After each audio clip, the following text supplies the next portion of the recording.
আপনি জানলে অবাক হবেন যে শেষ 4 ওভারের প্রয়োজন ছিল 52 রান। এমন সময় দুর্দান্ত বোলিং করেন আজমতুল্লাহ ওমরজাই। ওই ওভারে খরচ করেন মাত্র 2 রান, তুলে নিয়েছেন শেরফান রাদারফোর্ডের উইকেট। আর তখন মূলত শেষ 18 বল অর্থাৎ শেষ 3 ওভারে 50 রান প্রয়োজন ছিল মুম্বাই ইন্ডিয়ান্সের। কিন্তু মার্কো জেনসন রীতিমতো হতাশ করলেন। তিলক ভার্মা এবং উইল জ্যাক এই দুই ব্যাটসম্যান মিলে ওই ওভারে নিয়ে আসেন 22 রান, 2টি ছক্কা 2টি 4, একেবারে মাথা নষ্ট। তাতে শেষ 12 বলে প্রয়োজন ছিল 28 রান।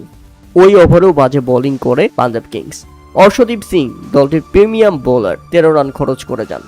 তাতে শেষ ওভারের প্রয়োজন 15 রান, অর্থাৎ 6 বলে 15 নিতে পারবে তো মুম্বাই। আর প্রথম বলেই ছক্কা হাঁকিয়ে দেন উইল জ্যাক। আর বাকি কাজটা দারুণভাবে ফিনিশ করেন তিলক ভার্মা। তবে তারপরও রুদ্ধশ্বাস হয়ে উঠছিল। শেষ 3 বলে প্রয়োজন ছিল 8 রান। তবে পরের 2 বলে দুইটি ছক্কা হাঁকিয়ে রীতিমতো পাঞ্জাব কিংসের 12টা বাজিয়ে দেয় মুম্বাই ইন্ডিয়ান্স। প্রিয় দর্শক, আমরা ভালো করে জানি এবারের আইপিএলে কোয়ালিফাই করতে পারেনি মুম্বাই ইন্ডিয়ান্স। সবার আগে বাদ পড়েছে দলটি। পাঞ্জাব কিংস পয়েন্ট টেবিলের 4 নম্বরে অবস্থান করছে, কিন্তু সেখান থেকেই পাঞ্জাব কিংস আজকের ম্যাচ নিয়ে টানা 5 ম্যাচে 5টাতেই হেরে বসেছে।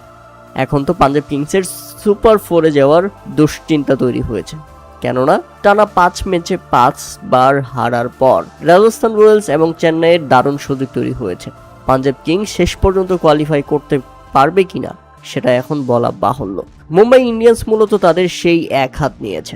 উল্লেখ্য, প্রথমে ব্যাটিং করতে নেমে নির্ধারিত 20 ওভারে 8 উইকেট হারিয়ে 200 রানের লক্ষ্য দাঁড় করায় পাঞ্জাব কিংস।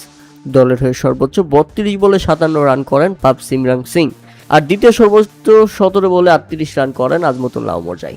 আর জবাবে ব্যাটিং করতে নেমে শুরুটা দুর্দান্ত হলেও মাঝখানে এসে খেই হারিয়ে ফেলে মুম্বাই ইন্ডিয়ান্স। পরপর Ryan Rickelton, Noman deer, Rohit Sharma বাজেভাবে ব্যর্থ হলে খেই হারিয়ে ফেলে মুম্বাই ইন্ডিয়ান্স। শেরফান রাদারফোর্ড ঝরার চেষ্টা করেছিলেন, তবে তিনিও উইকেট হারিয়ে দেন। তবে একা হাতে দলকে জিতিয়েছেন তিলক ভার্মা। শেষ পর্যন্ত থেকেছেন 33 বলে 75 রান করে অপরাজিত এবং দলকে জিতিয়েই মাঠ ছেড়েছেন। সেই সঙ্গে উইল জ্যাক্সের কথা না বললেই নয়, 10 বলে 25 রান করে অপরাজিত থাকেন এই ব্যাটসম্যান। আর জয়ের পর তিলক ভার্মা পাঞ্জাব কিংসকে নিজের বডি দেখায় দেন। হ্যাঁ, নিজের 6 প্যাক দেখিয়ে দেন পাঞ্জাব কিংসকে, যেটা ছিল দারুণ ব্যাপার। এবং সেলুট দিয়ে দেখায় দেন যে সবাই আউট হলেও তিলক ভার্মা যখন উইকেটে, মুম্বাইয়ের জিততে আর বাকি নেই। প্রিয় দর্শক, আজকের ম্যাচটা কেমন উপভোগ করলেন তা অবশ্যই আমাদের কমেন্ট করে জানাবেন।